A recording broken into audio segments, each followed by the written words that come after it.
Hello, peoples. I'm about to review this show that I feel like is getting more average by the episode. Okay.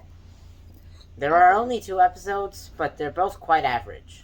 If I don't know what's happening, that's because this guy, I was focused on something else and he didn't tell me the episode came out, and then I looked at the time. I did tell you. I did tell you.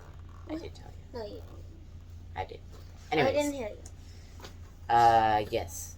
This episode, similar... Sorry, we'll restart with that. Similarly to the first episode, was setting up a lot of stuff. It's not really getting into the excitement, you know what I'm saying? So it's setting up a lot of stuff, and I feel like that's a problem with this season being the shortest season, only 8 episodes. They gotta pick up the pace, because you have less time with this, and I feel like they are doing more. They did remove a few characters, but they added more characters than they removed, and they set up different arcs with them, so I feel like they gotta pick up the pace. Well, there's like Sebastian guy, the guy with the blonde hair. He's not in this, and Big Red, and potentially Lily. I have something to say about that. I'll just say it now. If they just remove Lily, I will be very disappointed because she has so much potential to be the best character in the show. But No. I feel like they're just gonna waste it. And okay, what's your favorite character? That's a hard one. Probably Ricky. Thank you. But Lily could be. Like, Lily has extreme potential. No. Yes. She does not. I can see, if I were writing the show, she would be like, she would have an arc. A big arc, like an important one, you know? Anyways, if I were writing the show, Ricky would stay with Lily a lot longer, and then he would get tired of it, and then he would just leave, and then he would not know what to do, and blah, blah, blah. And I don't know. I would have to develop it more, but yeah.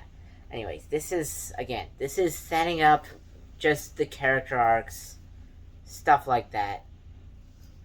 And yeah, I feel like this episode just this show just needs to pick up the pace, get into the flow of things.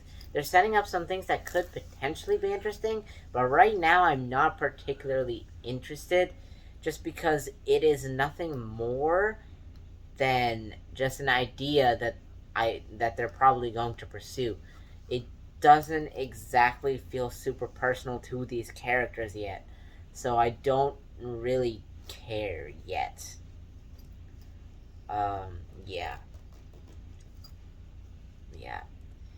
Another thing that I sort of noticed in this episode that has been going on for a lot of the show, but I feel like I really noticed it in this episode in one particular scene, is them breaking the very well-known rule in film of show, don't tell. And if you've seen the show, you know they do the fourth wall breaking thing. They talk directly to the audience, right? And I feel like sometimes that can work, but sometimes, like in one of the scenes in this episode, it was the one where her name's not Meg, is it? It's some other, what's her name?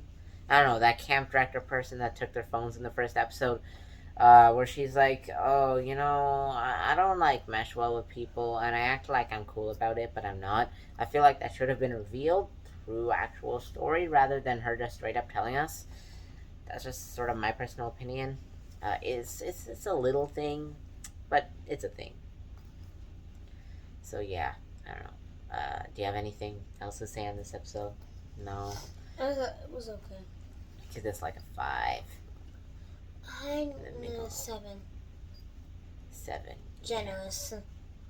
Yeah, it wasn't particularly entertaining. Like, I don't really care right now. They're setting up a lot, but they're not making us care about what we're setting up. So, yeah, I feel very meh on this episode, which is why I give it a 5, right in the middle. I give it a 7. So, yeah, that's it for this video, and thanks for watching.